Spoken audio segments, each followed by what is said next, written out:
Digitize and monetize with iEnt Live, the only platform that provides complete digital support for entertainers, promoters, businesses, and entrepreneurs. Leverage our one-stop digital ecosystem that will allow you to promote your music, sell albums, and host paid events, host webinars and sell courses, promote your concerts, sell tickets and live stream events, and market your business or project to generate new customer leads, traffic, and more. This is all supported by our homegrown AI-driven digital marketing infrastructure that has successfully served hundreds of clients around the world. To learn more, send us a message or call 765-4641.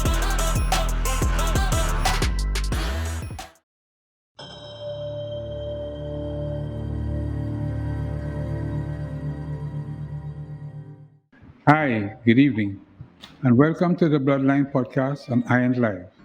My guest this evening is celebrated musician, pianist,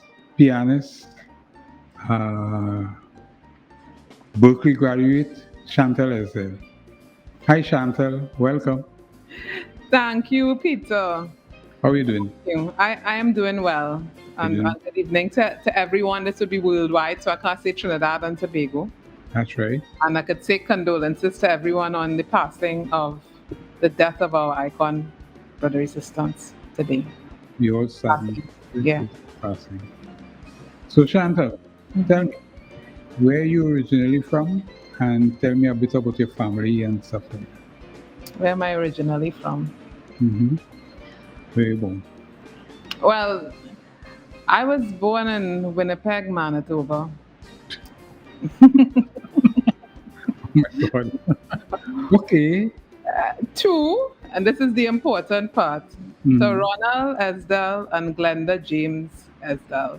Two Trinidadians who decided promptly that the place that they needed to be was home, and took their child there to grow up, where I would be exposed to all the things that I love and I'm committed to. So my mom's family on her mom's side is Belmont people who moved to Woodbrook, and her father is Tobago.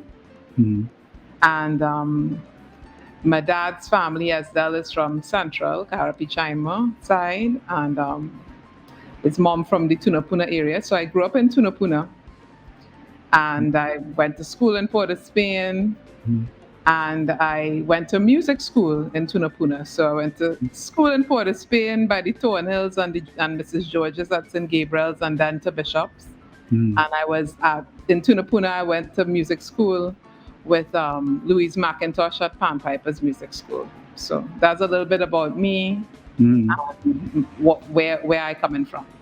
Okay, so now we go into tell me something about your beginnings in music and who influenced you, some of your influences. I think I had remote influence first from my parents' record collection. I was really into records, like really. I mean, there are pictures of me at 2 carrying a record to the record player. And I wasn't like to scratch it up, was to play. So at 4, my parents got me a record player of my own, a Fisher-Price record player. And I was allowed some albums, but I would still use theirs. So in their collection, it was a mix of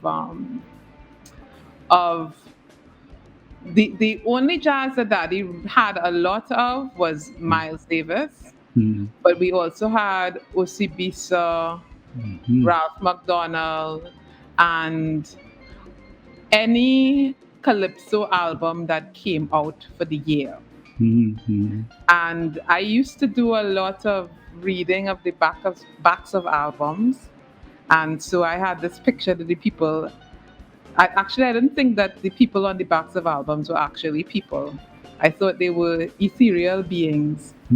So the names on the backs of albums were names like Earl Rodney and Clive Bradley and Michael Tobus, because there was a time in Trinidad when you pick up the back of an album, like for instance Black Stallion 79 and album, and so you would see Clive Bradley on keys, Mike Tobus on drums, David Rudder and the Jacobs on background vocals, Roy Cape on sax. That's what the backs of albums look like. So when my mother took me to Spectacular Forum at 6 for the children's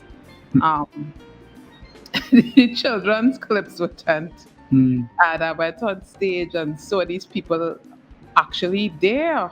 So the influences were all the music. Oh my God. They were actually real people. Yeah.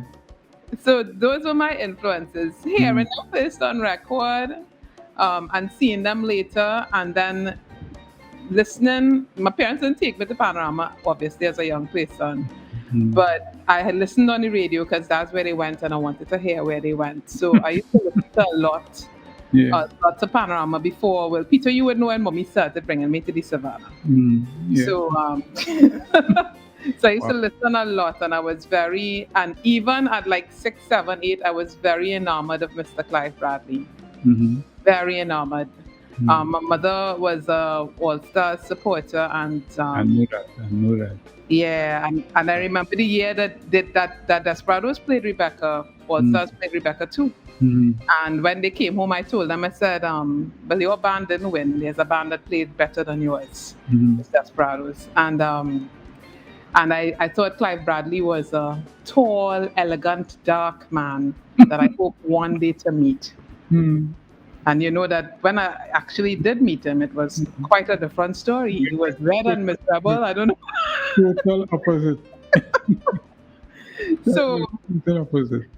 And of course, I have to mention too that around the age of like 12, 13, I really grew to love Andre Tanker because my parents took me to the Central Bank Auditorium to the concert, Drum Trinity.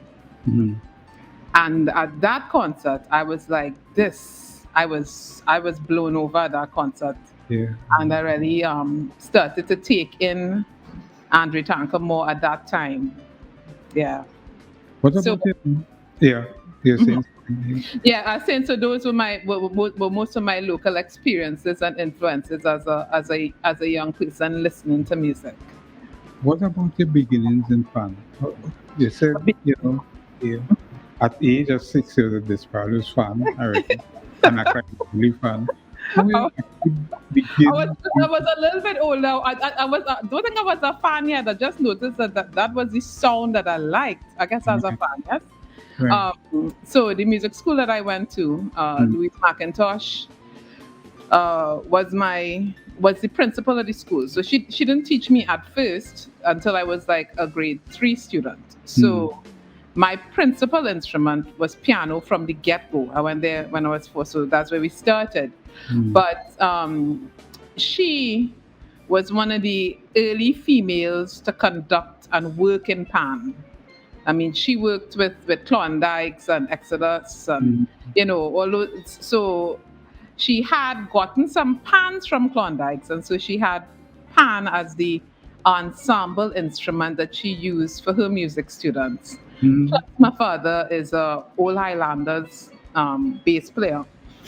So the interest was there, I think, mostly with my dad to make sure that this child who loves music also plays music on the instrument that, fuels our culture, really. Yeah. So at around the age of 8, my dad got a pan for me from Leroy Thomas, because he that's Sean's dad, his dad, Moods, and he was pure up, and I lived in Tunapuna, so I got my first pan from my dad. Got a pan for me. My parents were very, very supportive. I have to say that every time I expressed the interest in something, I always got the instrument. So I never had a toy anything.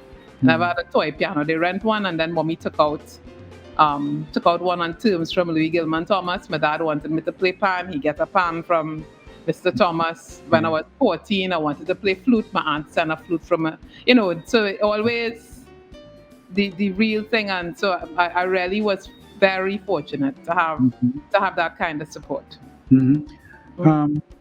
Moyen. Well, we're jumping forward here. Moyen. No, before we do Moyen, tell me something about Berkeley.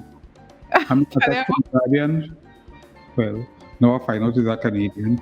Canadian student who ended up in Berkeley. Tell me about that experience. Um, well, I have to go back to the base of panpipers, you know.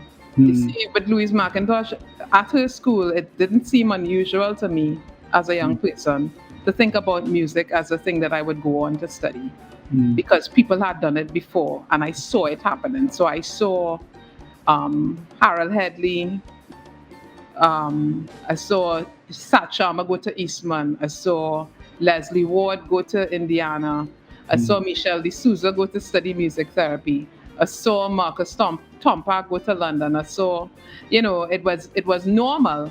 So when it was time to decide what I wanted to do, I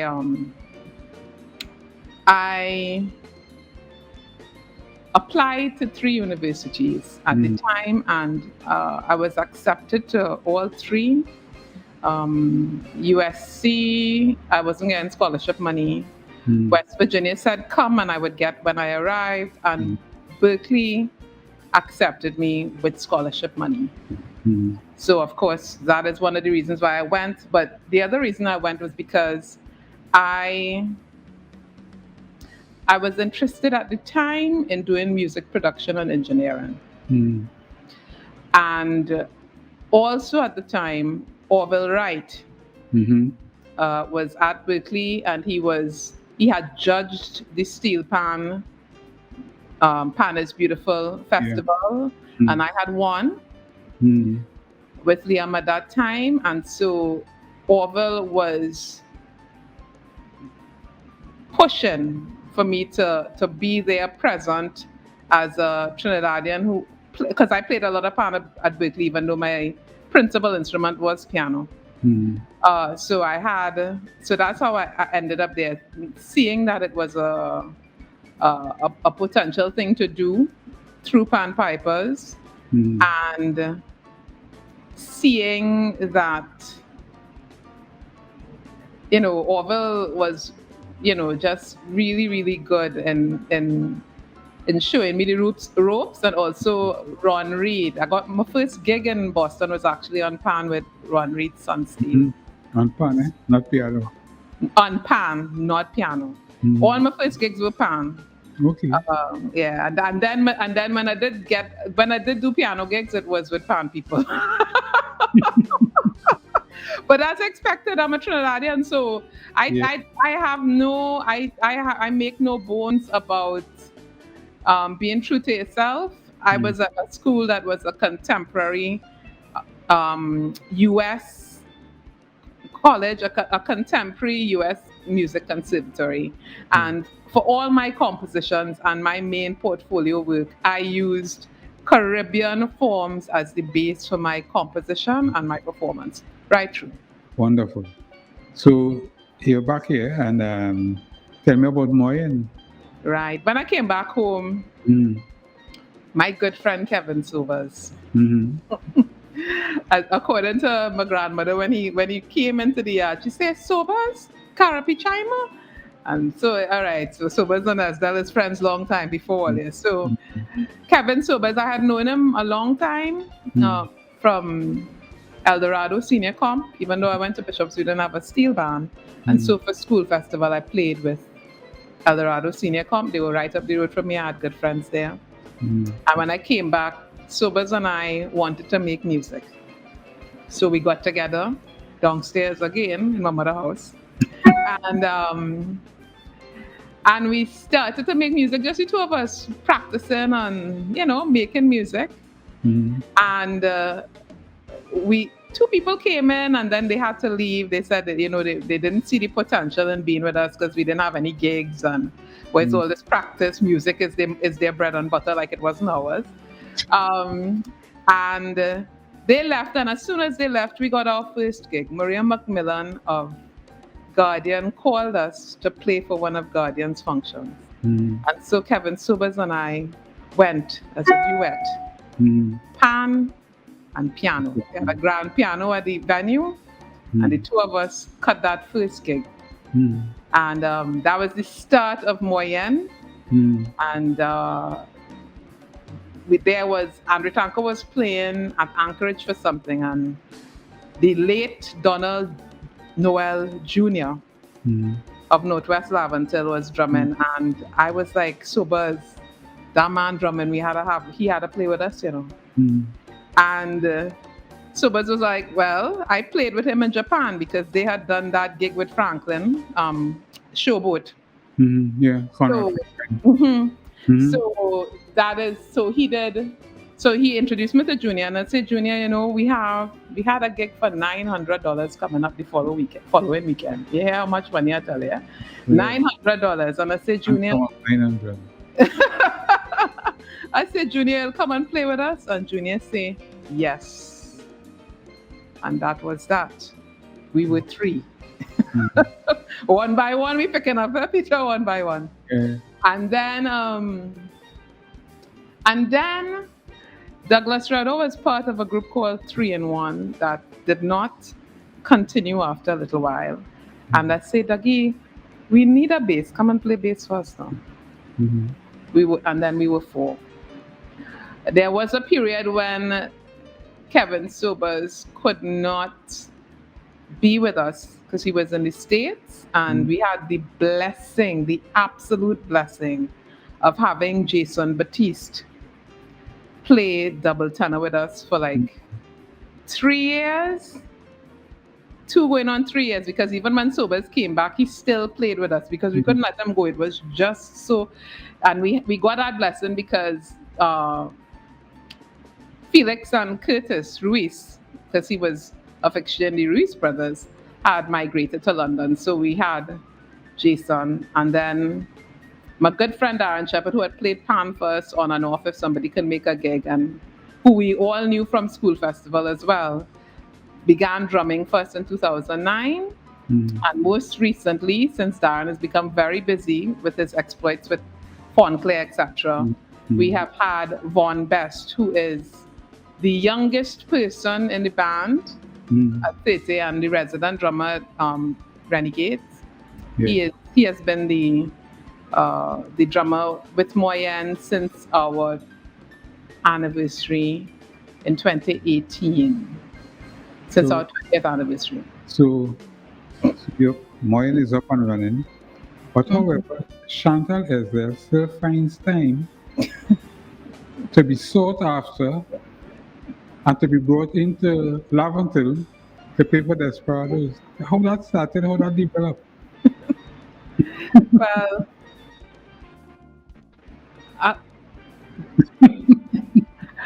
because I love pan, right? So you had to. When I started to play for Panorama, I might have been 13 or 14. Yeah, I remember you were a little girl. And I had to stay close to home, so the first band I played for was in Tunapuna. I played for Birdsong. And the Headleys were arranging, which was also convenient because, as I said, we have the panpiper connection. So that's the first place that I was. And then when I went to Eldorado Senior Comp, because of my connection to Clarence Morris, I played for Tropical Angel Harps. That's one of the years I played for a few bands. Tropical Angel Harps, They Can't Leave Out Birdsong.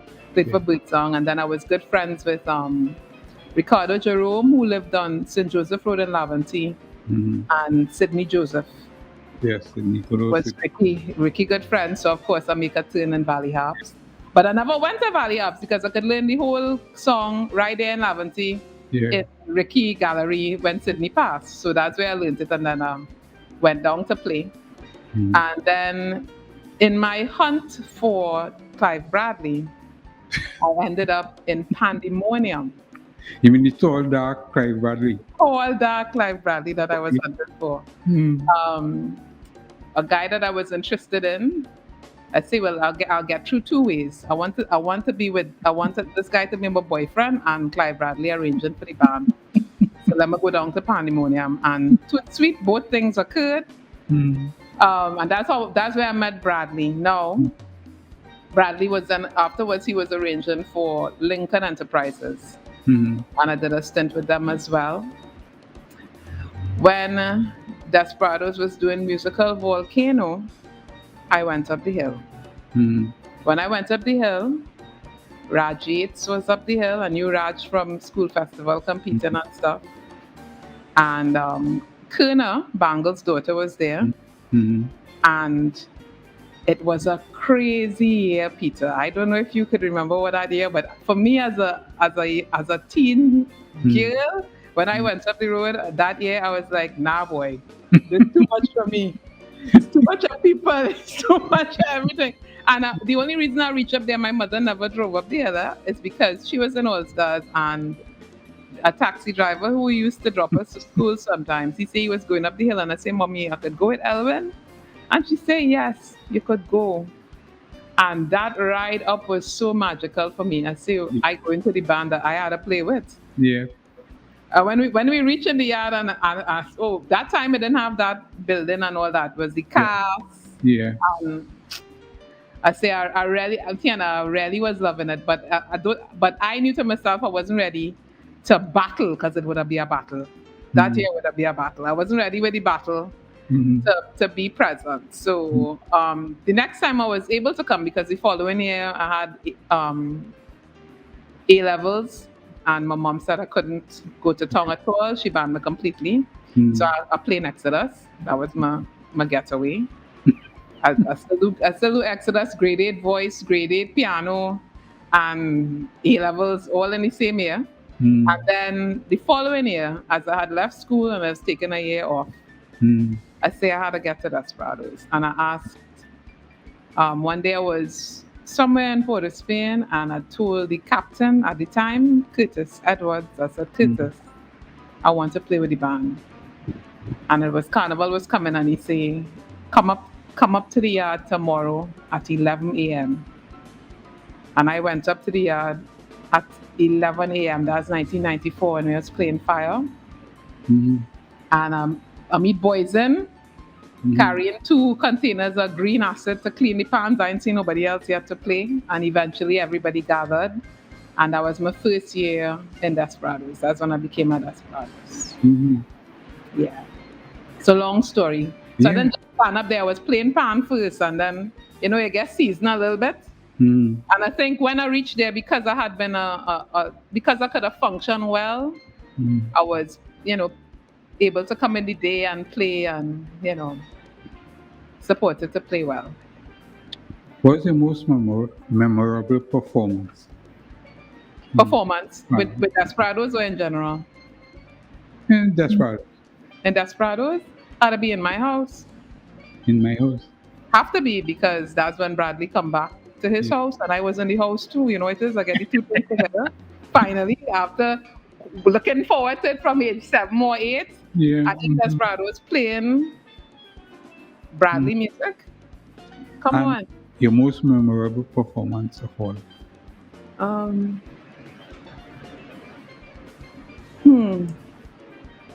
What really take my soul, boy?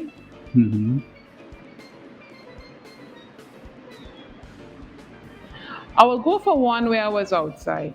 Where? Havana International Jazz Festival. Cuba? Yes. And I will go for when we were at the National Theatre. And I'll go for how welcoming it felt. On entering, we were told by the manager, this is your home. What would you like? In terms of sound, in terms of... Yeah. And I think because I absolutely adore Cuban musicians, and I revere Chucho Valdez as a pianist, as a cultural icon, as a keeper of cultural tradition, and I just like what he models in Cuba, and I hope that to some extent I could figure out modeling that well in Trinidad. So to be there, was... Besides Chucho, who are some of your favorite artists? Okay. I know that you must have a lot. Yeah. I know it sounds stereotypical, but I absolutely adore Miles Davis. the simplicity and just depth of him. Mm. I tend to like a lot of Spanish Caribbean folks. So I listen to the pianist Papo Luca, the founder of La Sonora Ponceña, a lot. I also like Los Van Van, and I like Irakere and Chucho. I as I must mention, because the Kaiso feel is so real, and it's just uncanny. Most of the times, if I like an old calypso, an arrangement of an old calypso, undoubtedly this man had something to do with it, and that's Earl Rodney. I love his playing. I like just the simple beauty of it. Yeah. As a musician, let's see. These days, I really admire the work being done by people like Robert Glasper. And that's just a few. Talking about musicians and who you like and that kind of thing. Actually experiencing. Tell me something about working with Clive Bradley as an arranger and working with Robert Greenidge as an arranger. What experience was it? How they different? How they similar?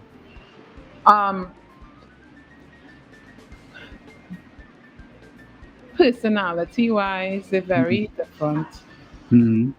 Robert is, I think, a little bit more introverted than Clive Bradley is. Bradley, yeah. And so he speaks to us by playing the instruments. So as you well know, as a Desperados, Robert could go behind any pan anytime and play anything. So when he comes to the band, he comes with things in him, so he's introverted, and he puts it out by playing it. So the process is actually, he is going through the process of sifting through what's in his head with us. So he will play the bass. Well, the system is the same for both of them, and I think that's probably because Robert would have experienced Bradley. Bradley. So and Beverly, of course, before. So the process of those kind of combo piano guys is to lay down the foundation first, which would be the bass. Yeah. To put the chords on top of it, which would be the middle, and then to the front part. Harmonize and put your and really pay attention to your top. You have your melody and you have your harmony. Desperados is very strong on making sure that your double tenor working. So Robert would come to us with that in his head and play it out and be working it with us, listening to it as it goes, and then editing after it has been placed. So there's usually a lot of work to get to the final product. So he does the editing having put it down with us, which in his time wasn't too difficult because of the expertise of the players. Clive Bradley's a very, may rest in peace, calculated.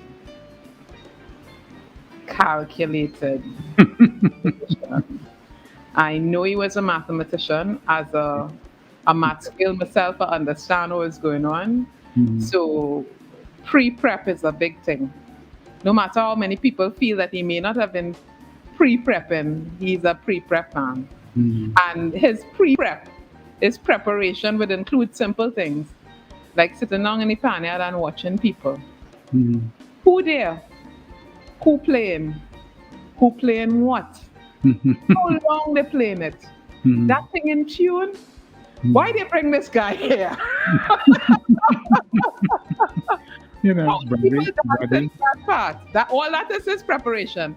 So when he puts something down now, he's also going to edit, but his editing is a different process because he would have structured it a little bit, his form and everything, written it down, whether he comes with the paper or not. Delivered it in the same way, bass, harmony, whatever, and he would sit and listen. or he would dance and listen, Yeah. or he would sit and watch other people dancing and listening. Mm. And then he would come and change two notes, add a add some musical expression mark. So he was much more. His editing was more from him first, Mm-hmm. whereas Robert, I think, as a panelist and coming from the bowels of the band, would edit in the course of communicating information to us. Okay, my dear. So we've reached this point where let's get away from some of the serious questions. And I call this segment blood pressure. Is that Blood trivia? pressure. Oh, So I want to check your blood pressure. So I would ask you 10 trivia questions, simple questions. And you mm, can say yay or nay, one or the other. Right? You ready? I'm ready. Okay. Ice cream or smoothies? Ice cream. Fudge or sugar cake? Fudge. Buljol or smoke herring? Smoke Aaron. Sponge or fruitcake? Hmm. A good old fashioned sponge like my grandmother used to make, where they didn't have no recipe and they just put in the same, yeah, sponge. Sponge. Christmas or carnival? Carnival. Romance or comedy movies? Comedy. Comedy. Books or TV? Books. Alicia Keys or Whitney Houston? Whitney. Whitney. Sparrow or Kitchener? Oh, good. I'm not find one that way how you're going. Ooh. Nah, how well they could do that? It's two different things. Well, okay. All right, let me see. All right, which, ay. Mm, mm, mm. Mm. Mm. Oh gosh, man, what is this way? All right, I will get catch the edge. Kitch. Panorama or Sylvan Festival? Steel Van Festival, because you get somebody Kaiso in that too. So you see, Chantal, I think you did a good job. Your blood pressure seems to be normal. You know? Except for the Sparrow Kitchener question. To our viewers out there, right? I want you to play it safe. NLCB cares about your health and safety. Play it safe. Please remember to follow all health guidelines. Wear your mask, wash your hands, and watch your distance. And while doing that, stay hydrated. Although it's the rainy season, stay hydrated. Caribbean spring water, natural alkaline spring water from the northern range of Trinidad. Chantal, Yes. um, what are some of your views on this new normal virtual performance, the performances and virtual performances? I think that it's what we have to do. It's what has to be done. It's not like a choice. The pandemic has not provided us with much choice. We're trying to stay alive. Mhm. I don't know how far we succeed in, really, because it's very stressful for a lot of people. Some people dying and it's not from COVID. Yep. So it is necessary for us to do the virtual performance as musicians, to keep on channeling and presenting work through media that is accessible to people.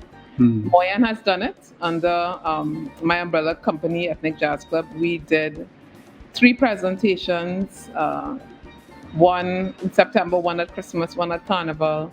And as a result of as we get more into the practice of it, we will figure out ways to derive more income from it and to do more international collaborations with it. Because we had done those 3 at our studio, we were actually in a position to take part in the Haitian Jazz Foundation's virtual presentation Very nice. for the festival in Santiago. Of course, that was short-lived. When we sent it, it was to be aired on the 9th, but Moise was assassinated. Yes. So that changed plans a little bit. But what I'm saying is that as you prep more for these things, when you're called on to present in that forum, you'll have the moving parts of the wheel. So we have to do it. It's extremely difficult. This year has been tough. And I know my tough would seem like a dream to a lot of people. But because a lot of people have been looking for simple things like food and they no jobs. And it's just been a very, very, very stressful year, whether you have had the means or not. So, in terms of virtual performance, it is what we have to do at this time. Um, where's your ethnic jazz club located? What part of Trinidad? We operate in Woodbrook in my grandmother's house, No, what address? 51 Cornelius Street. Because when the borders open, people will be hungry for live jazz music. So Yeah. I need an address now so that the viewers could But know no, where they could get jazz around the clock yeah. kind of thing regularly. 51 Cornelius Street. And of course, you can see us. The Ethnic Jazz Club has a Facebook page, and What is it? Chantal Esdelle and Moyen has a website. So it's www.chantalesdelleandmoyen, all one word.com. Really And whatever we're doing, you could see and hear there. hmm So as we continue with COVID, dealing with COVID-19, um, I imagine for the rest of the year, at least going into Christmas, into Carnival, hopefully we'll have some semblance of Carnival. But going into Carnival, the Ethnic Jazz Club, you'll have some stuff planned for the next few months? Well, this July and August, we're going to put together our program Mm-hmm. for September to June. Mm-hmm. And we'll post that then, but undoubtedly, September to next year, June? yeah, yeah, Yeah. Okay. yeah. Plan for the year. Okay. All we could do is make plans, Peter. Yeah. Man proposes, God disposes. So we'll see what comes of it. But so we can't. I can't give you all any performance dates at this time, but we will definitely be making music. Yeah. Yeah, but everybody is familiar with all the protocols, the latest news, everything, the daily Ministry of Health releases, etc., etc. But you, as a foremost musician in this country, do you have a message for the government, right? And advice maybe on maybe a partial reopening of some spaces for performances with protocols in place, etc. But I would say, please have some sort of accommodation. There must be some way Mm-hmm. that we could put our heads together. I do not have the answer, but there must be a way for us to put our heads together and figure out how we could have some live interaction based on music, Mm-hmm. but which music is the center. Yeah. There must be some way, and I think that the steel bands and panyards are a good open spaces for us to Yeah. look at for that, Mm-hmm. because we need it. Everybody is really tense, really stressed, and we know as a country that the way that we have relieved this for centuries now is through getting together and having music. Yeah. So even though we will have limitations based on our health restrictions, I'm sure that we must be able to think clearly about it and figure out what is the safest way to proceed with that. I like the idea about the panyards because this week, this Monday, I think it was, um, a pan tuner for a prominent Woodbrook Steel band, he called me and asked me if I could have gotten a question to the Prime Minister because, of course, I retire now, so I do attend press briefings. Mm-hmm. This question was that why can't tuners, because tuners have been on lockdown as well, why can't tuners continue tuning instruments? Because it's not just tuning instruments for local steel bands, but we have an export market as well. You know, for pans, people have, they want to order in Japan and in Sweden, in London, the pan tuner is one person in an empty panel. So there's no risk in spreading anything. So And if manufacturing could open on Monday, manufacturing pans including manufacturing. Aren't they? yeah, it should. Yeah, I don't see, but I would immediately put our tuners in that bracket and say you go out too. Out of work. you Yeah. know. Chantal, it was so nice talking to you. We could talk the whole day, But Yeah, well, Peter, I'm right close to you since since childhood, childhood. all the good things have to come to an end, however. I just have two more questions for you. The first question is, what has COVID-19 taught you about yourself?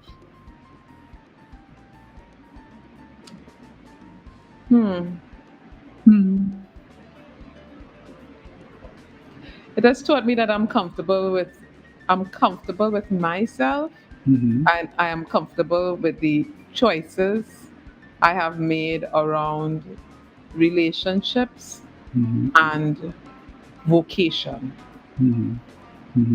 Very good. And last question, where do you see Chantal Esdelle in the next 20 years?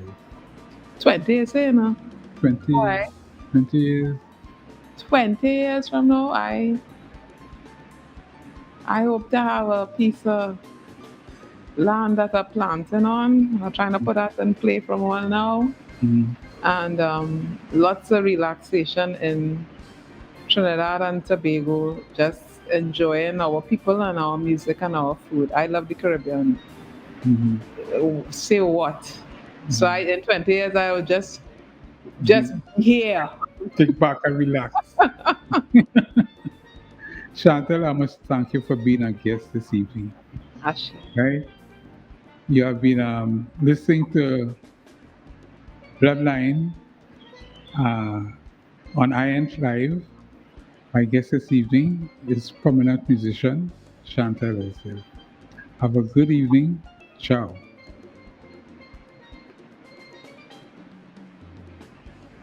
Digitize and monetize with iEnt Live, the only platform that provides complete digital support for entertainers, promoters, businesses, and entrepreneurs. Leverage our one-stop digital ecosystem that will allow you to promote your music, sell albums, and host paid events, host webinars and sell courses, promote your concerts, sell tickets and live stream events, and market your business or project to generate new customer leads, traffic, and more. This is all supported by our homegrown AI-driven digital marketing infrastructure that has successfully served hundreds of clients around the world. To learn more, send us a message or call 765-4641.